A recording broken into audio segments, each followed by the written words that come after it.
আসসালামু আলাইকুম সুপ্রিয় শিক্ষার্থীবৃন্দ, লার্নিং স্কুল জব প্রিপারেশনের পেজে এই মুহূর্তে যারা আমাদের সাথে আছেন তাদের সবাইকে শুভেচ্ছা ও স্বাগতম জানিয়ে আজকে খাদ্য অধিদপ্তরের সাধারণ জ্ঞানের সাজেশন ক্লাসটি শুরু করছি। আমি মোহাম্মদ গোলাম সারোয়ার। আশা করি আজকের ক্লাসটি একটি এক্সক্লুসিভ ক্লাস হবে এবং আজকের ক্লাস থেকে আপনি সামনে যে খাদ্য অধিদপ্তরের পরীক্ষা আছে সেই পরীক্ষায় অন্তত 7 থেকে 8 নম্বর কমন পাবে।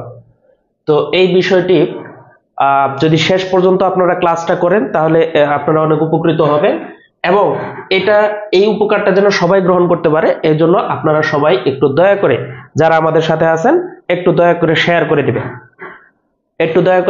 দিবেন এবং যারা শেয়ার করেছেন তারা একটু দয়া করে ডান লিখবেন, শেয়ার ডান লিখবেন অথবা ওকে লিখবেন, ওকে অথবা ডান লিখবেন।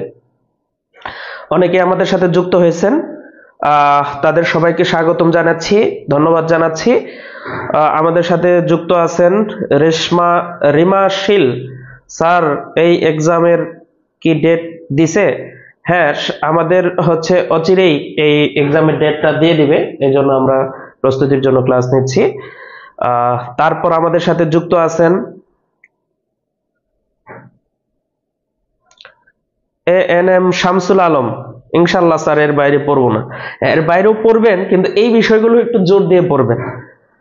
হ্যাঁ, তারপর হচ্ছে ফারহানা ছবি,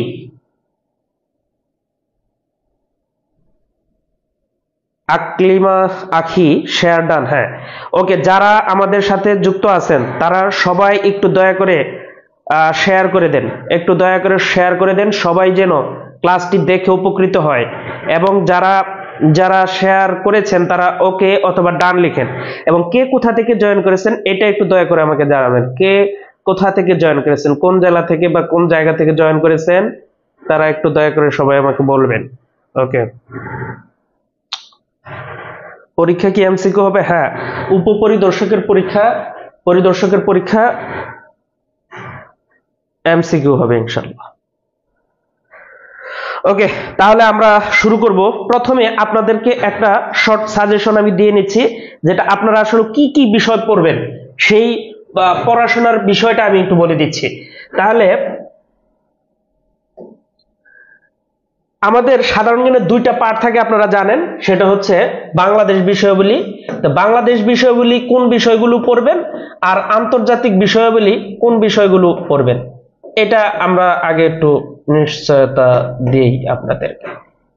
বিষয়াবলী, হ্যাঁ, বাংলাদেশ বিষয়াবলীর যে বিষয়গুলো পড়বেন সেটা হলো 1 নাম্বার সবচেয়ে কমন এবং গুরুত্বপূর্ণ টপিক, সেটা হচ্ছে মুক্তিযুদ্ধ। যে কোনো চাকরি পরীক্ষার জন্য এই মুক্তিযুদ্ধ থেকে আসবেই, প্রশ্ন আসবেই। এখন এই মুক্তিযুদ্ধের আরো ভাগ আছে, মুক্তিযুদ্ধের মধ্যে অনেক গুরুত্বপূর্ণ টপিক আছে। কি কি টপিক পড়বেন একটু পরে বলবো, আগে মুক্তিযুদ্ধ টপিকটা লিখে নেন। তারপরে হচ্ছে পড়বেন সংবিধান থেকে প্রশ্ন আসবে, সংবিধান তৈরির ইতিহাস, সংবিধান সম্পর্কিত কিছু গুরুত্বপূর্ণ তারিখ, সংবিধানের ধারা, তফসিল, সংশোধনী।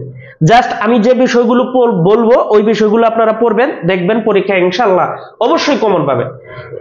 অনেক বেশি পড়াশোনা করে গিয়ে যদি পরীক্ষা আপনি কমন না পান বা পরীক্ষা ভালো না দিতে পারেন, সেটা অনেক দুঃখজনক বিষয়। 3 নম্বরে যে বিষয়টা দেখবেন সেটা হলো বঙ্গবন্ধু সম্পর্কে তথ্য পরীক্ষায় আসেই। তাহলে বঙ্গবন্ধু সম্পর্কিত কি তথ্য পড়বেন? মেজর কয়েকটা তথ্য আছে, সেটা হচ্ছে বঙ্গবন্ধু সম্পর্কিত পড়বেন ওনার উপাধি থেকে প্রশ্ন আসে, উপাধি। তারপরে আসবে গ্রন্থ, বঙ্গবন্ধুর কয়েকটা গ্রন্থ আছে, গ্রন্থ থেকে আসবে। তারপরে যে বিষয়টা পড়বেন চলচ্চিত্র, বঙ্গবন্ধু সম্পর্কিত কয়েকটা চলচ্চিত্র নির্মিত হয়েছে, সম্প্রতি একটা চলচ্চিত্র নির্মাণ হয়েছে, এইটাও আপনাকে পড়তে হবে। তারপর যেটা পড়বেন জাতীয় বিষয়াবলী, যেমন জাতীয় পতাকা, জাতীয় প্রতীক, জাতীয় বিষয়বলী যেগুলো আছে সেই বিষয়গুলো আপনাকে পড়তে হবে। ওকে, নেক্সট আপনি যেটা পড়বেন সেটা হলো আমাদের নেক্সট যে টপিকটা পড়বেন সেটা হলো যে আপনি গুরুত্বপূর্ণ কিছু দিবস আপনাকে পড়তে হবে, যে দিবস থেকে প্রশ্ন আসে, এই দিবসগুলো আপনাকে পড়তে হবে। হ্যাঁ, ওকে, তাহলে বাংলাদেশ বিষয়াবলীর এই যে টপিকগুলো আছে এই টপিকগুলো খুব মনোযোগ সহকারে পড়তে হবে। এবং বাংলাদেশের আরো যে উন্নয়নমূলক কিছু প্রকল্প রয়েছে, স্যাটেলাইট রয়েছে, তারপর হচ্ছে এই যে টানেল, কর্ণফুলী টানেল রয়েছে, মেট্রো রেল রয়েছে, এই সম্পর্কিত তথ্যগুলো আপনাকে একটু মনোযোগ দিয়ে পড়তে হবে। তো আমরা ধারাবাহিকভাবে আলোচনা করব। তো আজকে বাংলাদেশ বিষয়াবলী সম্পর্কে যে 5টা টপিক নিয়ে টপিক বলা হলো, এই 5টা টপিক আপনি সুন্দর করে এখানে স্ক্রিনশট দিয়ে রাখেন অথবা 5টা টপিক লিখে রাখেন, যে এই 5টা টপিক আপনাকে পড়তেই হবে। বাংলাদেশ বিষয়াবলী এই 5টা টপিক পড়তেই হবে।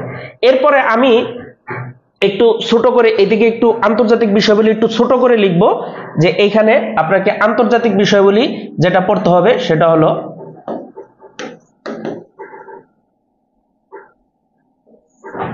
ওকে, 1 নাম্বার যে বিষয়টা পড়তে হবে সেটা হলো আপনি সভ্যতা সম্পর্কে একটু ভালোভাবে স্টাডি করবেন। মনে রাখবেন কয়েকটা সভ্যতা পড়লেই হবে, যেমন মেসোপটেমীয় সভ্যতা, ব্যাবিলনীয় সভ্যতা, সুমেরীয় সভ্যতা, গ্রিক সভ্যতা, মিশরীয় সভ্যতা, সিন্ধু সভ্যতা, হ্যাঁ, এই শব্দগুলো আপনি একটু মনোযোগ দিয়ে পড়লে হবে।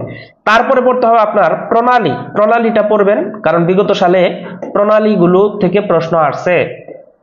তারপরে আপনাকে যেটা পড়তে হবে সেটা হলো আপনাকে এই যে পূর্ণরূপ পড়তে হবে, বিভিন্ন সংস্থার যে পূর্ণরূপ আছে এই পূর্ণরূপগুলো পড়তে হবে। তারপর বিভিন্ন সংস্থার যে সদর দপ্তরগুলো আছে এই সদর দপ্তরগুলো পড়তে হবে। ওকে, নেক্সট যে বিষয়টা আপনারা পড়বেন সেটা হচ্ছে এই যে গুরুত্বপূর্ণ যে ওই বিষয় আছে, ইতিহাস সম্পর্কিত গুরুত্বপূর্ণ যে বিষয় আছে, প্রথম বিশ্বযুদ্ধ, দ্বিতীয় বিশ্বযুদ্ধ সহ যে গুরুত্বপূর্ণ কিছু বিষয় আছে, বিভিন্ন দেশ, ভৌগোলিক অবস্থান যে বিষয়গুলো আছে এগুলো আপনি একটু মনোযোগ দিয়ে পড়বেন। তাহলে এই বিষয়গুলো যদি আপনি মনোযোগ দিয়ে পড়তে পারেন তাহলে ইনশাআল্লাহ আশা করা যায় আপনি পরীক্ষায় কমন পাবেন। এবং আরেকটা বিষয় বলে রাখি যে এই খাদ্য অধিদপ্তরের সাধারণ জ্ঞান এখান থেকে 20 আপনার প্রশ্ন, 20টা প্রশ্ন থাকবে, কম বেশি 20টা প্রশ্ন পাবেন। কখনো 19টা দেখা গেছে, 21টা 22টা দেখা গেছে। আপনারা জানেন চাকরি পরীক্ষা এরকম প্লাস মাইনাস হয়, হয়তো বাংলাতে 2টা প্রশ্ন বেশি দিয়ে সাধারণ জ্ঞানে 2টা কম দিতে পারে, অথবা সাধারণ জ্ঞানে 2টা প্রশ্ন বেশি দিয়ে বাংলাতে কম দিতে পারে, এটা এরকম হয় যে কম বেশি আপনি 20-25টি প্রশ্ন আপনারা পাবেন এখান থেকে। ওকে, তাহলে আমরা এখন মূল আলোচনায় চলে যাব। আমরা আজকে আলোচনা করব গুরুত্বপূর্ণ কিছু টপিকের গুরুত্বপূর্ণ প্রশ্ন নিয়ে। আপনারা হয়তো যারা প্রস্তুতি নিচ্ছেন তারা অনেকে হয়তো জানেন, তারপরেও অনেকে জানেন না। যারা জানেন তারা কমেন্ট করবেন এবং এই বিষয়গুলো আরো ভালো করে প্র্যাকটিস করবেন, এটা আশা করি। তো আমরা এখন আমাদের সকল পরীক্ষার জন্য ইম্পর্টেন্ট এবং গুরুত্বপূর্ণ সেটা হচ্ছে মুক্তিযুদ্ধ। মুক্তিযুদ্ধ নিয়ে আমরা একটু আলোচনা করব। এত বেশি ডিটেলস আলোচনা করব না, সংক্ষেপে আলোচনা করব, গুরুত্বপূর্ণ প্রশ্নগুলো নিয়ে আলোচনা করব। যখনই দেখবেন আমাদের এই যে মুক্তিযুদ্ধ, তখনই আপনি কয়েকটা জায়গায় নোট করবেন। মুক্তিযুদ্ধ মানে ওইটা শুধুমাত্র 1971 সালের মুক্তিযুদ্ধ এটা না, এটা শুরু হয় 1952 সালে ভাষা আন্দোলন থেকে। তার মানে 52 থেকে আপনার 71 পর্যন্ত, 16 ডিসেম্বর আগ পর্যন্ত এখানে গুরুত্বপূর্ণ কিছু বিষয়ের সমষ্টি হচ্ছে মুক্তিযুদ্ধ। তাহলে মুক্তিযুদ্ধ মানে এটা 52 থেকে শুরু হবে, 71 16 ডিসেম্বরে যায় শেষ হবে। এই সালগুলোর মধ্যে যে গুরুত্বপূর্ণ ঘটনাগুলো আছে এই ঘটনাগুলো নিয়ে আমাদের আলোচনা। তাহলে আমরা গুরুত্বপূর্ণ ইতিহাসের গুরুত্বপূর্ণ যে বিষয়গুলো আছে এগুলোর মধ্যে আমরা আলোচনা করব 52-54 সালের যুক্তফ্রন্ট নির্বাচন, 66 6 দফা, তারপরে হচ্ছে 69 গণ অভ্যুত্থান, 70 নির্বাচন। এই বিষয়গুলো আমরা একটু ম্যারাথন গতিতে আলোচনা করব, ইম্পর্টেন্ট প্রশ্নগুলো নিয়ে আলোচনা করব যাতে আপনারা খুব সহজে অ্যান্সার করতে পারেন, পরীক্ষায় কমন পড়ে ইনশাআল্লাহ। আপনারা দেখেছেন নিবন্ধনের আগেও আমি যে ক্লাসগুলো নিয়েছি ওই ক্লাসগুলো থেকে সর্বাধিক প্রশ্ন কমন পড়েছে। আমি ওই সমস্ত প্রশ্নগুলো নিয়ে আলোচনা করব যে প্রশ্নগুলো আপনার এই খাদ্য অধিদপ্তর সহ আরো যে পরীক্ষাগুলো আছে এই পরীক্ষায় কমন পাবেন ইনশাআল্লাহ। সুতরাং আজকের ক্লাসটা যারা মনোযোগ সহকারে করবেন তারা প্রশ্ন নিশ্চিত কমন পাবেন ইনশাআল্লাহ। তাহলে আমরা মূল আলোচনা শুরু করি। তার আগে আপনাদের জানিয়ে রাখি যারা পরে জয়েন করেছেন তারা দয়া করে আমাদের লাইভ ক্লাসটি একটু শেয়ার করে দিবেন, দয়া করে লাইভ ক্লাসটি শেয়ার করে দিবেন, কোনো কৃপণতা করবেন না। ওকে, আমাদের সাথে অনেকেই জয়েন করেছেন। মোহাম্মদ সাদিকুল ইসলাম সাদিক আমাদের সাথে জয়েন করেছেন।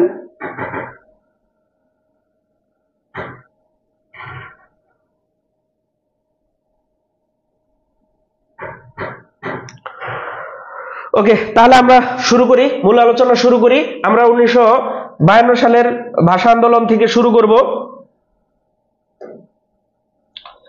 1952 সালের ভাষা আন্দোলন থেকে শুরু করব। ভাষা আন্দোলন থেকে কোন কোন বিষয়টা পড়বেন দেখেন, আপনার সবসময় নক করতে হবে যেখানে প্রশ্ন বেশি আসে, যে জায়গা থেকে বেশি আসবে সেই জায়গায় আপনাকে বেশি গুরুত্ব দিয়ে পড়তে হবে।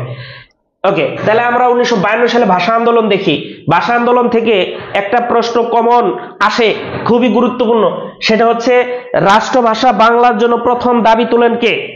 যারা ক্লাসটি করতেছেন উত্তর যাদের জানা আছে তারা অবশ্যই কমেন্ট করবেন। কমেন্ট করলে এই যে আপনি একটা জিনিস শুনলেন পরে আবার লিখে কমেন্ট করলেন, তাহলে আপনার ব্রেনে কিন্তু সুন্দরভাবে সেভ হবে এবং আপনি কিন্তু এটা বেশি দিন মনে রাখতে পারবেন ইনশাআল্লাহ। তাহলে আমার প্রশ্ন হচ্ছে, রাষ্ট্রভাষা বাংলার প্রথম দাবি তোলেন কে? পরীক্ষায় আসছে। তাহলে এই প্রশ্ন থেকে আমরা কয়েকটা প্রশ্ন পাবো, আরো কয়েকটা প্রশ্ন পাবো। তাহলে প্রথম দাবিটা তুলেন হচ্ছে, রাষ্ট্রভাষা বাংলার প্রথম দাবিটা তুলেন ব্যক্তিটার নাম হচ্ছে ধীরেন্দ্রনাথ দত্ত। ব্যক্তিটার নাম কি? ধীরেন্দ্রনাথ দত্ত। ব্যক্তিটার নাম হচ্ছে ধীরেন্দ্রনাথ দত্ত। ব্যক্তিটার বাসা হচ্ছে কুমিল্লা। এই ব্যক্তিটার বাসা হচ্ছে কুমিল্লা এবং এই ভদ্রলোক দাবি তোলেন 23 ফেব্রুয়ারি। এই ভদ্রলোক দাবি তোলেন 23 ফেব্রুয়ারি 1948। কোথায় দাবি তোলেন?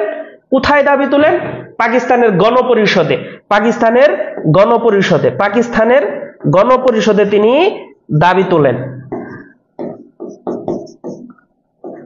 তাহলে রাষ্ট্রভাষা বাংলার জন্য প্রথম দাবি তোলেন ধীরেন্দ্রনাথ দত্ত। ভদ্রলোকের বাড়ি কোথায়? কুমিল্লা। উনি কবে দাবি তোলেন? 23 ফেব্রুয়ারি 1948। কোথায় দাবি তোলেন? পাকিস্তানের গণপরিষদে। দেখেন এখান থেকে তাহলে কয়টা প্রশ্ন হতে পারে? একটা প্রশ্ন হতে পারে, দুইটা হতে পারে, তিন, চারটা প্রশ্ন হতে পারে।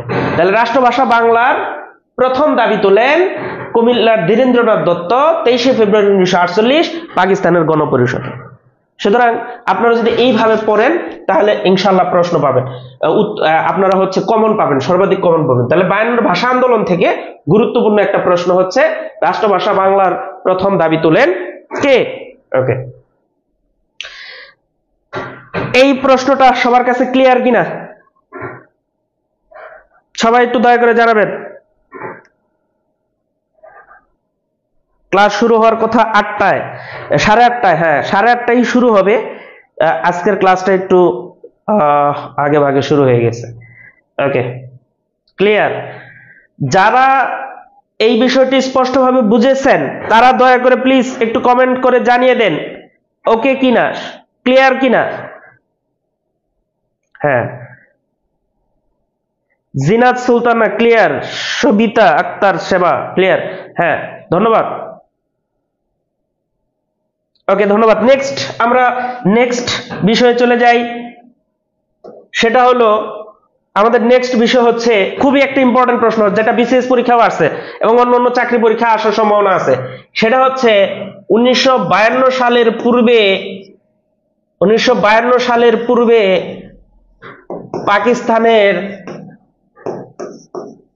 ভাষা দিবস কবে পালিত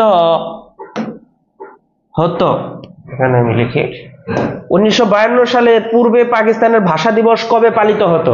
কে কে উত্তর জানে প্লিজ একটু জানিয়ে দেন আমাকে। কে কে উত্তর জানে একটু জানিয়ে দেন। খুবই ইম্পর্টেন্ট প্রশ্ন। এই প্রশ্নগুলো বারবার আসে, যে প্রশ্নগুলো বারবার আসে ওই প্রশ্ন নিয়ে আমরা এখন আলোচনা করব। কবে একটু প্লিজ জানিয়ে দেন। অনেকেই উত্তর দেওয়া শুরু করেছেন। মোহাম্মদ সোহাইব আক্তার, থ্যাংক ইউ, আপনার উত্তরটি সঠিক। রেশমা রাফরিন, বাহ, 11 মার্চ। হ্যাঁ, রাইট। সুবর্ণ সামন্তিনী, সিনথিয়া বিনতে বৃষ্টি। মেয়েরা আজকাল অনেক বেশি পড়াশোনা করে এবং বেশি কমেন্ট করে, পড়াশোনার প্রতি অনেক বেশি আগ্রহ। Hafsa Akon, 11 March. Yes, right. Nasrin Akter Shikha, 11 March. Yes, এটার উত্তর হচ্ছে 11 মার্চ। 1948 সাল থেকে 1952 পর্যন্ত পাকিস্তানের ভাষা দিবস হিসেবে পালিত হতো 11 মার্চ। Absolutely right. এবং এখান থেকে কিন্তু প্রশ্ন আসছে, এটা সম্ভবত 43তম বিসিএস, 43তম বিসিএস এর একটা প্রশ্ন, এবং এটা আগামীতে অনেক চাকরি পরীক্ষায় আসবে, আপনি নিশ্চিত থাকেন। তাহলে আমরা গুরুত্বপূর্ণ দুইটা প্রশ্ন কিন্তু ভাষা দিবস থেকে, ভাষা আন্দোলন থেকে পেয়ে গেলাম। ওকে, নেক্সট আমরা ভাষা আন্দোলন থেকে নেক্সট যে বিষয়টা আলোচনা করব সেটা হলো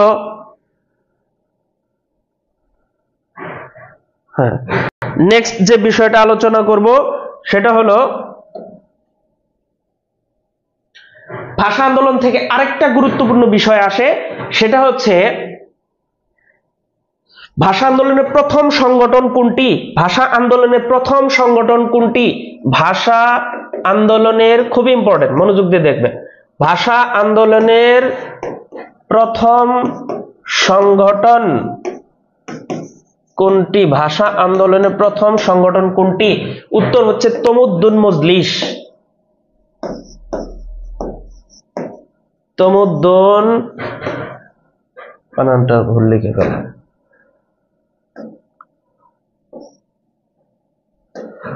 তমুদ্দুন মজলিস। ভাষা আন্দোলনের প্রথম সংগঠনটা হচ্ছে তমুদ্দুন মজলিস। মনে রাখবেন এটা একটা সাংস্কৃতিক সংগঠন, এটা হচ্ছে একটি সাংস্কৃতিক সংগঠন এবং যে সংগঠনটা গড়ে ওঠে মূলত 2 সেপ্টেম্বর 1947 সালে, অর্থাৎ পাকিস্তান স্বাধীন হওয়ার পরেই, পাকিস্তান যখন রাষ্ট্রভাষা নিয়ে টালবাহানা শুরু করলো, ঠিক তখনই এই সংগঠনটা গড়ে উঠে তমুদ্দুন মজলিস, অর্থাৎ ভাষা আন্দোলনের প্রথম সংগঠন। এটা পরীক্ষায় আসে এবং এই তমুদ্দুন মজলিসটা কি ধরনের সংগঠন ছিল এটাও কিন্তু পরীক্ষায় আসে। একটা সাংস্কৃতিক সংগঠন ছিল তমুদ্দুন মজলিস। ইয়েস, ওকে। সাজেদা আক্তার তমুদ্দুন, হ্যাঁ ক্লিয়ার। রাবেয়া, হ্যাঁ, এই তমুদ্দুন মজলিসের সভাপতি কে ছিলেন, প্রতিষ্ঠাতা কে ছিলেন? সেটা হচ্ছে আবুল কাশেম। ধন্যবাদ রাবেয়াকে। এটার সভাপতি ছিলেন অধ্যাপক আবুল কাশেম। উনি ঢাকা বিশ্ববিদ্যালয়ের পদার্থবিজ্ঞান বিভাগের অধ্যাপক ছিলেন। অধ্যাপক আবুল কাশেম এই তমুদ্দুন মজলিসের সভাপতি ছিলেন। তমুদ্দুন মজলিসের সভাপতি ছিলেন। ওকে, তাহলে ভাষা আন্দোলন সম্পর্কে যে আমরা 3টা তথ্য, 3টা প্রশ্ন পড়ে গেলাম। 3টা প্রশ্নের মধ্যে আরো অসংখ্য প্রশ্ন আছে, 3 × 9 বা 10টা প্রশ্ন হয়ে যাবে, প্রশ্ন পড়ে ফেললাম। তো এই প্রশ্নগুলো আপনারা খুব সুন্দর করে পড়বেন, দেখবেন আপনাদের প্রশ্ন ইনশাআল্লাহ কমন পড়বে। এরপরে নেক্সট আমরা চলে যাব খুবই একটা বিখ্যাত গান আছে ভাষা আন্দোলন ভিত্তিক এবং এটা কিন্তু পরীক্ষায় আসে। সেটা হচ্ছে আমার ভাইয়ের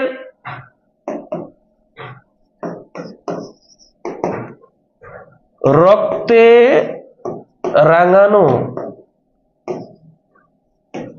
আমার ভাইয়ের রক্তে রাঙানো 21শে ফেব্রুয়ারি আমি কি ভুলিতে পারি।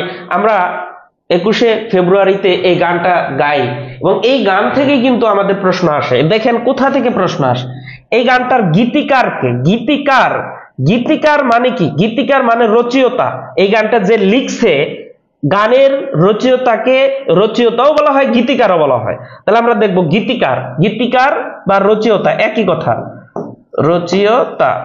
এই গানের গীতিকার বা রচয়িতা হচ্ছে আব্দুল গাফফার চৌধুরী।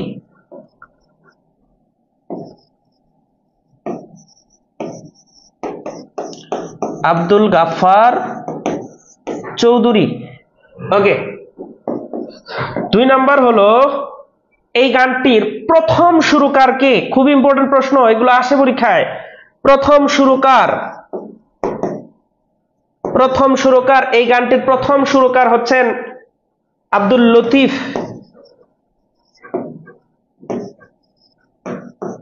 এই গানটির প্রথম সুরকার হচ্ছেন আব্দুল লতিফ এবং এই গানটির বর্তমান সুরকার হচ্ছেন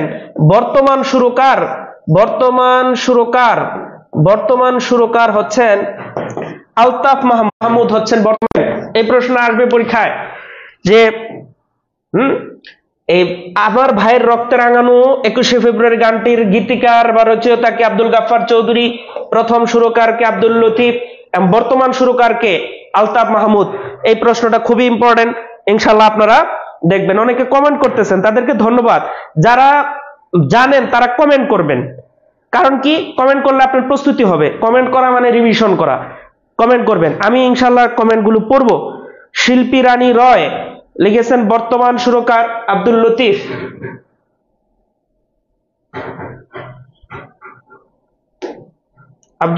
হ্যাঁ,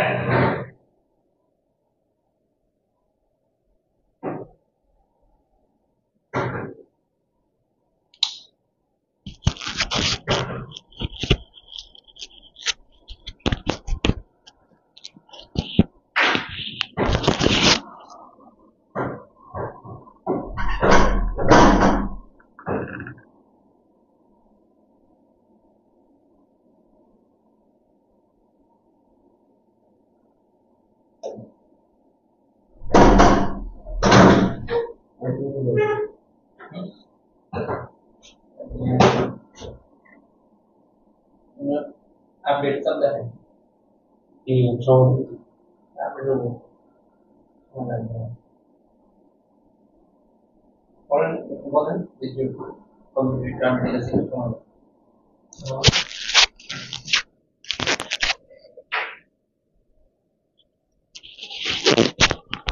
আমাদের একটু টেকনিক্যাল প্রবলেমের কারণে আমরা দুঃখিত, আমাদের এইটা একটু আপডেট দেখাচ্ছে, একটু সময় আমাদের ক্ষেপণ হচ্ছে, এই জন্য আমরা দুঃখিত। তো আপনারা যে বিষয় পর্যন্ত ছিলেন একটু এটা রিসিভ করলে পারতেন, বলেন বলে দিতেছে এটা রিসিভ করলে পারতেন। এখানে ছিল 1 আওয়ার লেটার আছে, হ্যাঁ ওটার মধ্যে ক্লিক করলেই চাইতে পারে। কতক্ষণ সময় লাগবে? কতক্ষণ সময় লাগবে? তো কয় পার্সেন্ট? 21% হয়ে গেছে। ওয়েট করতে পারেন, কথা বলেন। ওকে, আপনারা একটু দয়া করে আমাদেরকে জানান এই প্রশ্নটার উত্তর দেখে, আপনারা একটু দয়া করে জানান আমাকে। সেটা হলো যে আমার ভাইয়ের রক্তে রাঙানো 21শে ফেব্রুয়ারি বর্তমান সুরকারকে, বর্তমান সুরকারকে। ওকে, 44তম বিসিএস পরীক্ষায় একটা প্রশ্ন আসছিল খুবই গুরুত্বপূর্ণ, যে এই রিলেটেড, যে আমার ভাইয়ের রক্তে রাঙানো 21শে ফেব্রুয়ারি গানটির রচয়িতাকে বা গীতিকারকে, এই প্রশ্নটা আসছিল। ওকে, তাহলে আপনারা একটু যারা জানেন একটু প্লিজ জানাবেন। একজন লিখছে আলতাফ মাহমুদ। আলতাফ মাহমুদ কিন্তু প্রথম সুরকার, এই আলতাফ মাহমুদ বর্তমান সুরকার, আর আব্দুল লতিফ হচ্ছে প্রথম সুরকার। এই আলতাফ মাহমুদ এবং আব্দুল লতিফের মধ্যে আপনাদের যেন একটা গোলযোগ সৃষ্টি না হয়, সে বিষয়টা কিন্তু আপনারা একটু লক্ষ্য রাখবেন। কারণ আব্দুল লতিফ হচ্ছে প্রথম সুরকার, আলতাফ মাহমুদ হচ্ছে বর্তমান সুরকার।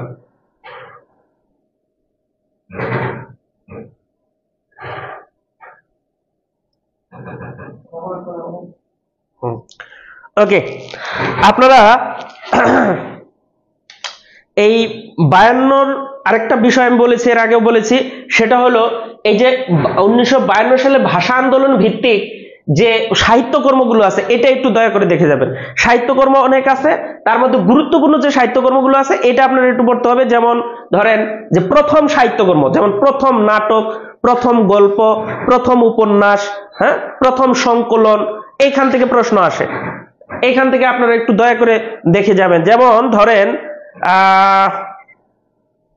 প্রথম গুরুত্বপূর্ণ একটা নাটক আপনারা অনেকে হয়তো পড়েছেন, রচয়িতা হচ্ছে বা নাট্যকার হচ্ছে আমাদের মুনির চৌধুরী। উনি 1952 সালে জেলে বসে এই নাটকটি রচনা করেন। খুবই গুরুত্বপূর্ণ একজন নাট্যকার, বাংলা সাহিত্যের দিকপাল। ওকে, প্রথম উপন্যাস কোনটি? আপনাদের কেউ যদি জানা থাকে, আপনারা কেউ যদি জানেন, দয়া করে একটু আমাকে জানাবেন। সেটা হচ্ছে ভাষা আন্দোলন ভিত্তিক প্রথম উপন্যাস কোনটি? ভাষা আন্দোলন ভিত্তিক প্রথম উপন্যাস কোনটি? যার জানা আছে একটু কমেন্ট করবেন। কমেন্ট করার পরে আমি উত্তর দেওয়া শুরু করব।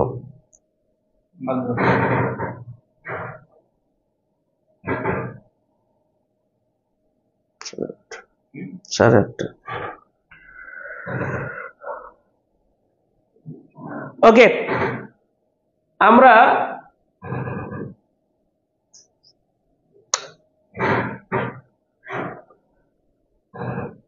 যাদের জানা, হ্যাঁ, আরেক ফাল্গুন, ইয়েস, উত্তর সঠিক হয়েছে।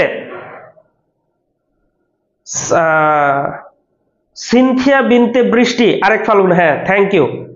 আরেক ফাল্গুন, ভাষা আন্দোলন ভিত্তিক প্রথম উপন্যাসের নাম হচ্ছে আরেক ফাল্গুন। ভাষা আন্দোলন ভিত্তিক প্রথম উপন্যাসের নাম হচ্ছে আরেক ফাল্গুন, থ্যাংক ইউ। এইবার আমার সেকেন্ড প্রশ্ন হচ্ছে, এই আরেক ফাল্গুন উপন্যাসটির রচয়িতাকে বা উপন্যাসিককে? আরেক ফাল্গুন উপন্যাসিককে বা হচ্ছে রচয়িতাকে? যারা জানেন উত্তর দেওয়া শুরু করেন।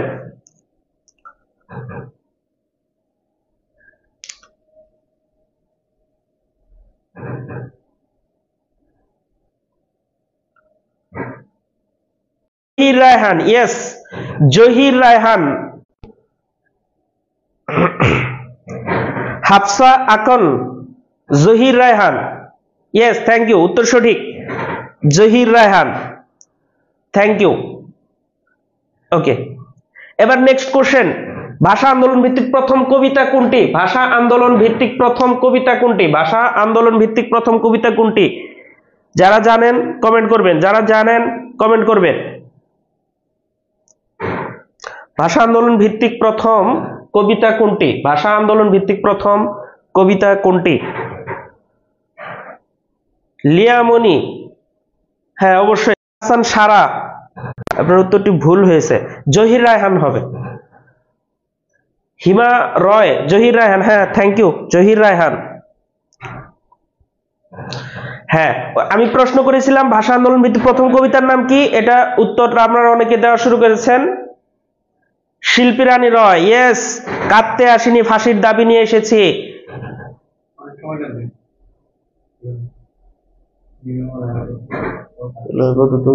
ওই অন্য রিলেটেড কিছু নিয়ে করে দিই, এখন তো তাছাড়া আর কি কিছু করার তো বুঝতেছি না, এত সময় নিয়ে কেন। ওকে, আজকে আমাদের টেকনিক্যাল প্রবলেমের কারণে আমরা 5 মিনিট একটু অফলাইনে ক্লাস নিয়ে আমরা শেষ করবো। জাস্ট 5টা মিনিট আমি আপনাদের একটু সাজেশন দিব, এই গুরুত্বপূর্ণ টপিকগুলো আপনারা পড়বেন। দুঃখিত টেকনিক্যাল প্রবলেমের কারণে, এবং নেক্সট ক্লাস কবে হয়ে এটাও আপনাদের আমি জানিয়ে দেব। আন্তরিকভাবে দুঃখিত হচ্ছে আজকের এই টেকনিক্যাল প্রবলেমের কারণে। আপনারা এরপরে 1954 সালের যুক্তফ্রন্ট নির্বাচন সম্পর্কে পড়বেন। মনে রাখবেন যুক্তফ্রন্ট নির্বাচন সম্পর্কে আপনাদের যেটা পড়তে হবে, যুক্তফ্রন্ট একটা রাজনৈতিক দল, কোন কোন দলের সমন্বয়ে গঠিত ছিল এটা সুন্দর। হ্যাঁ, একজন লিখেছেন স্যার মুখে মুখে পড়ান, আমরা লিখবো। হ্যাঁ ধন্যবাদ, ঠিক আছে, আপনার এটা আগ্রহটা অনেক ভালো। হ্যাঁ ওকে, যুক্তফ্রন্ট একটা রাজনৈতিক দল, কয়টা রাজনৈতিক দলের সমন্বয়ে যুক্তফ্রন্ট গঠিত হয়েছিল এটা আপনাদের একটু দেখতে হবে। তারপর হচ্ছে যুক্তফ্রন্ট নির্বাচন কবে হয়, এবং আরেকটা গুরুত্বপূর্ণ প্রশ্ন ইদানিং পরীক্ষা আসে আমি দেখি, যুক্তফ্রন্ট রাজনৈতিক জোটের প্রতীক কি ছিল এটা দেখতে হবে। প্রতীকটা ছিল নৌকা। এই যে দেখেন এখন বর্তমান আওয়ামী লীগের প্রতীক হচ্ছে নৌকা। এই নৌকাটা কিন্তু যুক্তফ্রন্ট রাজনৈতিক জোটটিরও প্রতীক ছিল। ওকে, তারপর হচ্ছে এই যুক্তফ্রন্টের মন্ত্রিসভাটা দেখতে হবে, কে মুখ্যমন্ত্রী ছিলেন এবং বঙ্গবন্ধু এই সরকারের কোন মন্ত্রী ছিলেন এটা একটু দেখতে হবে। তারপর আপনারা চলে যাবেন 1966 সালের 6 দফা। 1966 সালের 6 দফা সম্পর্কে আপনাদের একটু পড়তে হবে। 1966 সালের 6 দফা সম্পর্কে একটু পড়তে হবে। ওকে, এবং 6 দফার প্রত্যেকটা দফা কিন্তু ভালোভাবে পড়তে হবে, এবং প্রতিটা দফা কি সম্পর্কিত এটাও একটু দেখতে হবে। এখানে কয়টা অর্থনৈতিক বিষয় আছে পরীক্ষায় কিন্তু আসে। 6 দফার মধ্যে অর্থনৈতিক দফা কয়টা ছিল? 6 দফার মধ্যে অর্থনৈতিক দফা কয়টা ছিল? সেটা হচ্ছে আপনার 3টা, এটা পড়তে হবে। শেষ দফা কোনটা, প্রথম দফা কোনটা এটা পড়তে হবে। 6 দফা দিবস কবে এটা পড়তে হবে। হ্যাঁ, গুরুত্বপূর্ণ বিষয়গুলো ইনশাআল্লাহ আপনারা পড়বেন। ওকে, এরপর 69 গণ অভ্যুত্থান, এখানে তারিখ ভিত্তিক কিছু বিষয় পড়তে হবে। 69 বেশ কিছু মানুষ শহীদ হয়, তারা ইতিহাসে মানে খুবই গুরুত্বপূর্ণ জায়গা দখল করে আছে। 1969 সালের 20 জানুয়ারি আসাদ শহীদ হন। হ্যাঁ, তারপর 24 জানুয়ারি মতিউর শহীদ হন, এটাকে গণ অভ্যুত্থান দিবস বলা হয়। তারপর হচ্ছে 15 ফেব্রুয়ারি সার্জন জহুরুল হক শহীদ হন। তারপর হচ্ছে 18 ফেব্রুয়ারি রাজশাহী বিশ্ববিদ্যালয়ের তৎকালীন প্রক্টর শামসুজ্জোহা শহীদ হন। ওকে, এবং 23 ফেব্রুয়ারি 1969 সালে শেখ মুজিবুর রহমানকে বঙ্গবন্ধু উপাধি দেওয়া হয়। তাহলে এই বিষয়গুলো একটু সুন্দর করে আপনারা পড়বেন। ওকে, তারপর 70 সালে নির্বাচন, এখানে একটা বিষয় খুব গুরুত্ব দিয়ে পড়বেন, সেটা হচ্ছে 1970 সালে নির্বাচনে আওয়ামী লীগ কয়টি আসন পায়। সেটা হলো আওয়ামী লীগ 169টি আসনের মধ্যে 167টি আসন লাভ করে, মাত্র 2টা আসন কম ছিল। ওকে,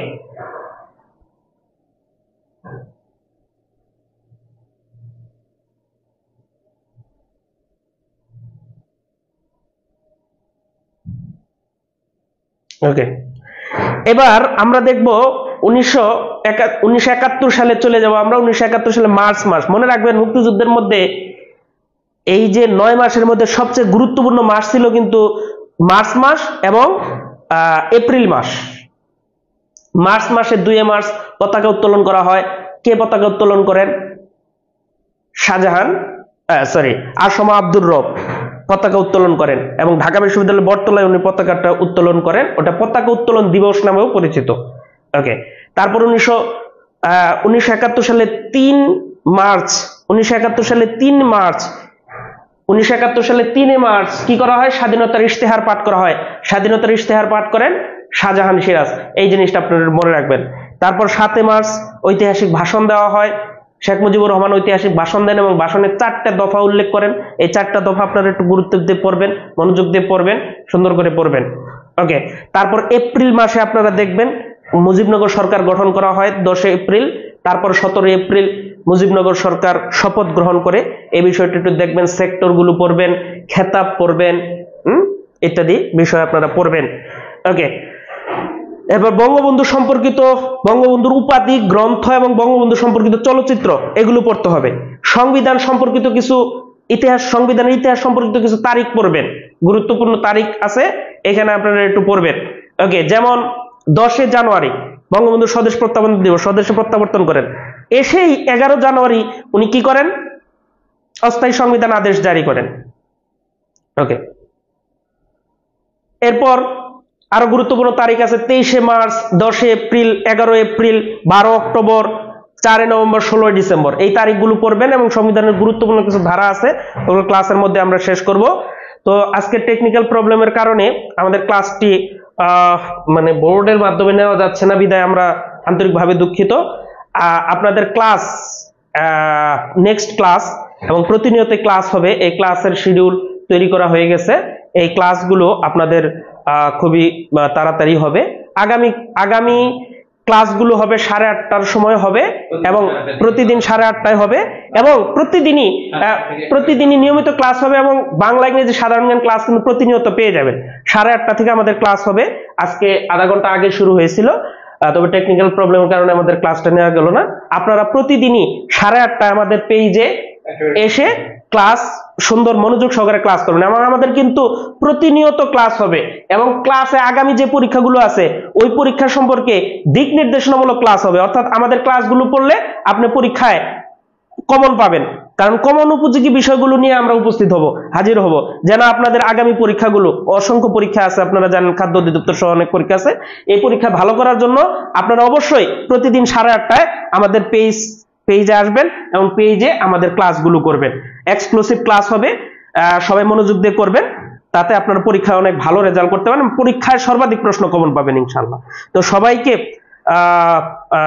আজকের ক্লাসটি যারা জয়েন করেছিলেন তাদেরকে ধন্যবাদ জানিয়ে আগামী ক্লাস করার জন্য আপনাদের অনুরোধ জানিয়ে আজকের মতো বিদায় নিচ্ছি। ধন্যবাদ সবাইকে, ভালো থাকবেন, সুস্থ থাকবেন।